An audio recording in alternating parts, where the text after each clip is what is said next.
The Cleveland Browns are one step closer to a super team. They saw an opportunity yesterday and took it, trading for Amari Cooper. The Browns trading a 2022 fifth-round pick for Amari Cooper.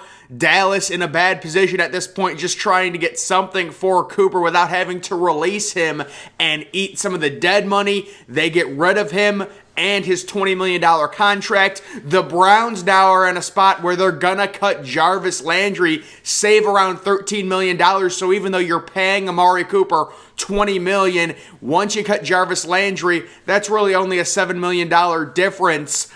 A lot of things to look at here, but, first and foremost, the Browns desperately getting that wide receiver help. They still need another good wide receiver. They've got the number 13th overall pick. They've got a mid-second round pick.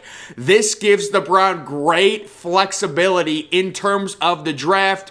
If you aren't able to re-sign Jadeveon Clowney, a pass rusher opposite Myles Garrett becomes a big need. Maybe a George Karlaftis falls to the number 13. Maybe you like David Ojabo. You can now pick a pass rusher at number 13th overall if you keep that pick. If you don't trade for Deshaun Watson and you keep your picks, you can take a pass rusher and then take a receiver in the second round now that you have Amari Cooper. Really interesting there. Gives the Browns a lot more flexibility.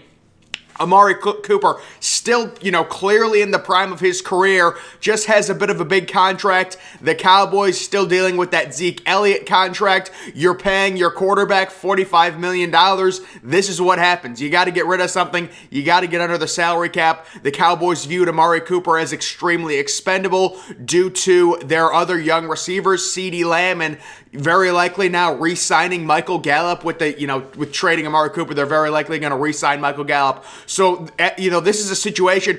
Great job by the Browns. Very opportunistic. And if you're the Cowboys, it's tough. You would have loved to have gotten more for Amari Cooper. But the reason you didn't get more was due to his price tag. You take a look at his overall contract, the $20 million against the cap hit. That is why. So the Cleveland Browns get a good receiver. And they also are in a position now. Deshaun Watson, what happens there? He's got his no trade clause. You're the Cleveland Browns. You really have two main paths. You could try and trade for Deshaun Watson and just go full super team. You would have to give up your first round pick this year, next year. You'd have to give up your second round pick this year, next year. And then I don't know what Houston would want on top of that. They would clearly want something else because Russell Wilson got you 2 first-round picks, 2 second-round picks, and a young stud tight end. Houston would very clearly want something else, but it's just the idea, if you are the Browns, getting Deshaun Watson.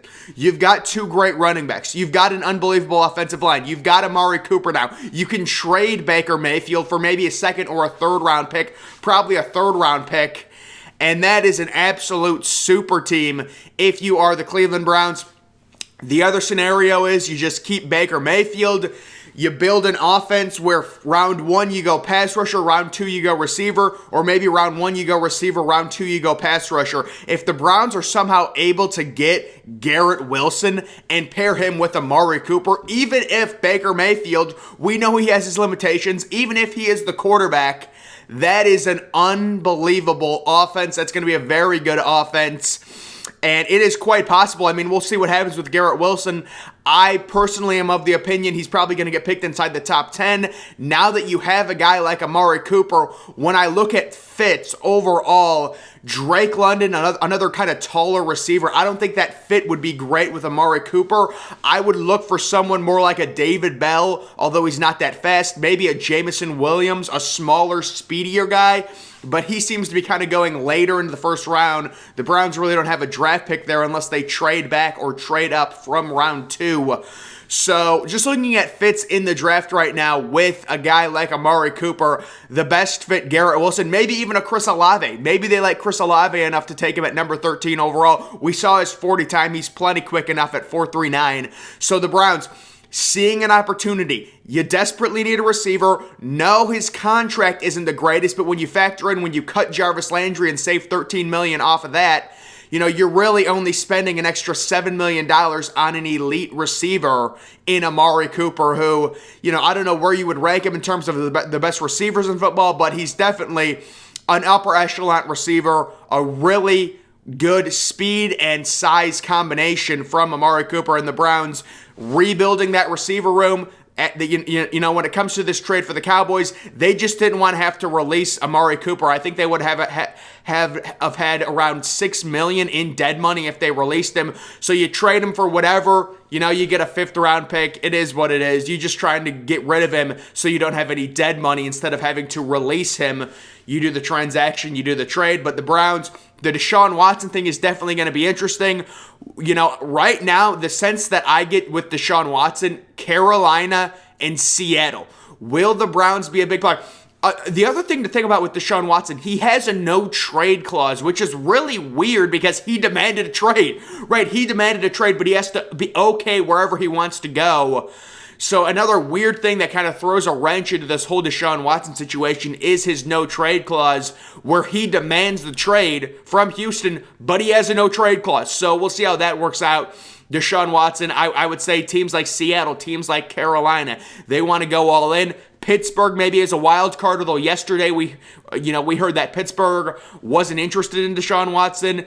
I also heard that the Eagles have pulled out of the Deshaun Watson sweepstakes. Some of these teams are just not going to be willing to give up the assets that it requires to get Deshaun Watson. It's going to be a true bidding war. And then, of course, Deshaun Watson has to okay the trade and waive his no-trade clause with whatever team he wants to. And the Browns trading for Amari Cooper makes them more attractive for Deshaun Watson possibly to waive his no-trade clause. They have at least one really good receiver now.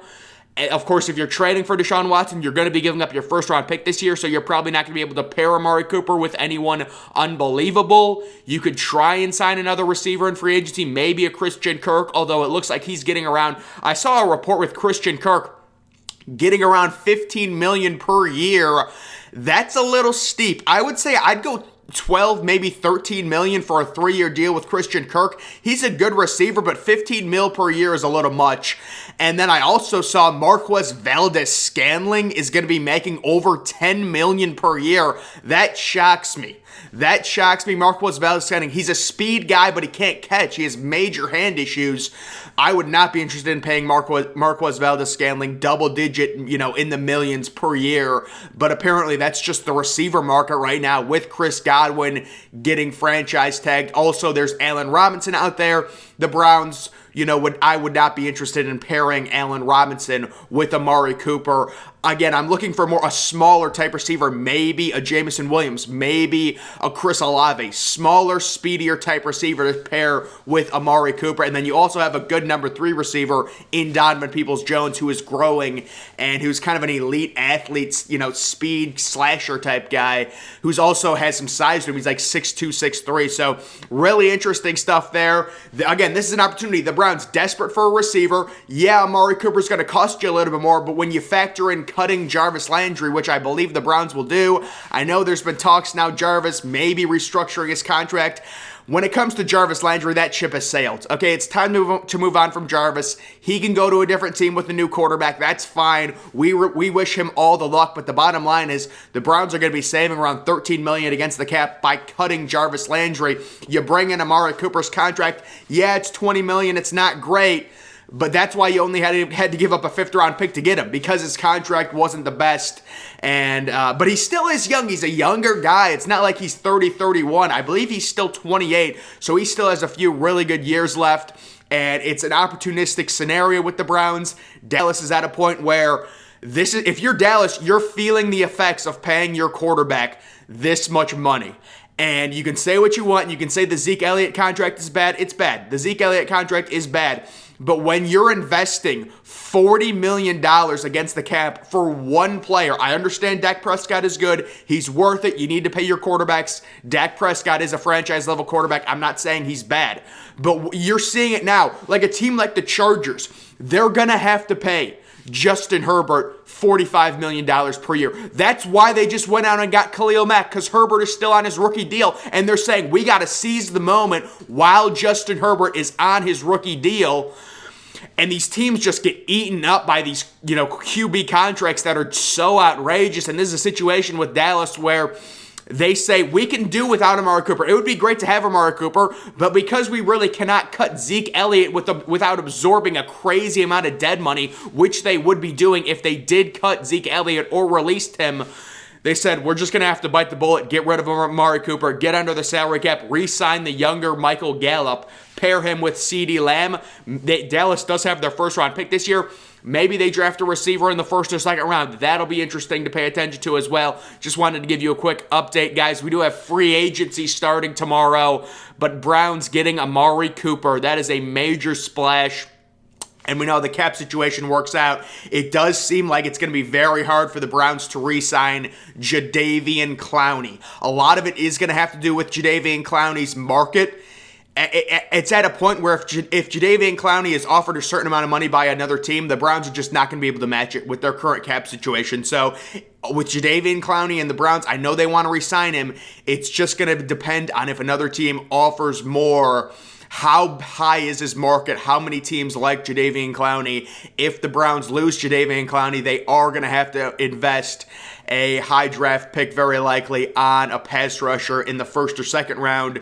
You'd be looking at a guy like a George Karlaftis to go opposite Myles Garrett or a David Ojabo. Someone like that would be interesting at pick number 13. Or you could wait till the second round. There's great value in second round pass rushers. It's crazy. But guys, that is going to do it for this little update video. Amari Cooper going to the Cleveland Browns for a 5th round pick. The Dallas Cowboys clearing salary space, not having to cut him and, have some dead money. And the Cleveland Browns seizing the opportunity and understanding that they can absorb this contract that Amari Cooper has. They need it. They're desperate at receiver, and this is a big step in the right direction for the Cleveland Browns in terms of their wide receiver room.